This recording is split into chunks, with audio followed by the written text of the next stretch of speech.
Our final story tonight is from France. This is about a museum visited so often, you could call it the world's favorite queue.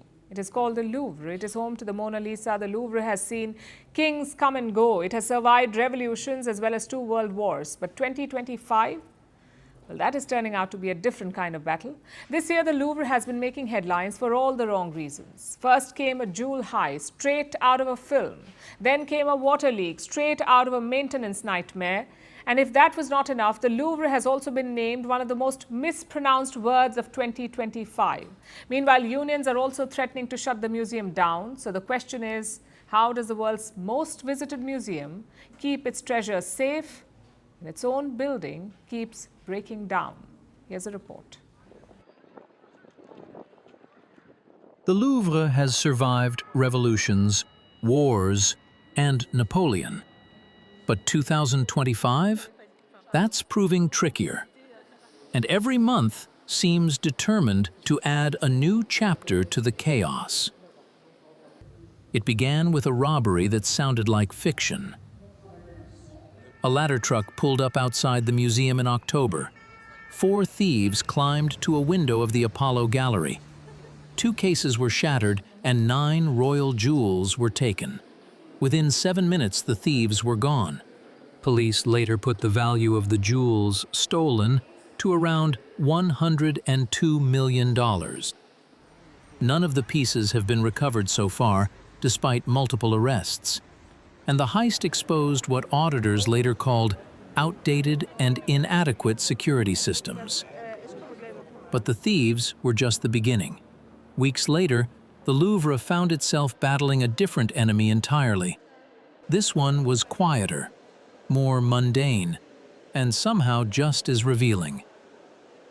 On November 26th, a valve in a long-defunct plumbing network was opened by mistake. The system had been shut for months. It was meant to be replaced by September next year. Instead, water poured through the ceiling of a library in the Mollien wing. This room belongs to the Egyptian Antiquities Department. Inside were journals and research documentation, books dating from the late 19th and early 20th century. They are important for researchers, but reports suggest they are not unique. Officials say no ancient artifacts were affected. Staff are now drying the pages. The books will then be restored and returned to the shelves. But the leak has highlighted a wider problem. The Louvre's infrastructure is aging, and parts of the building are crumbling. A burst pipe canceled an exhibition in 2023. A gallery was closed in November because of weak beams.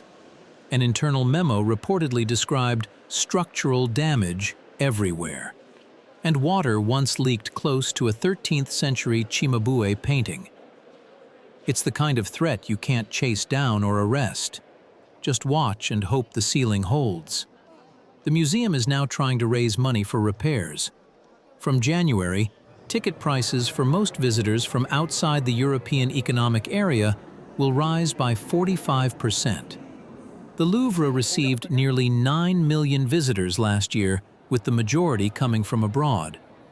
So, a single entry will now reportedly cost $37.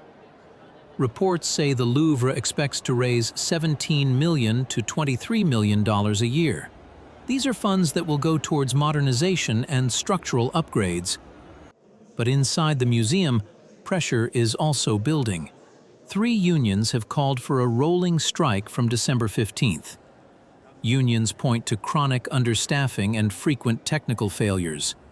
In their view, the building now needs urgent investment if the collections are to be protected. So, the Louvre ends the year facing enemies it never expected to fight at once.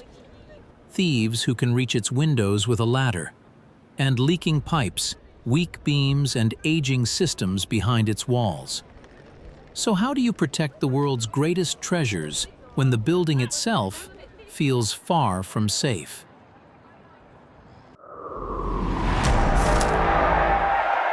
They promised glory.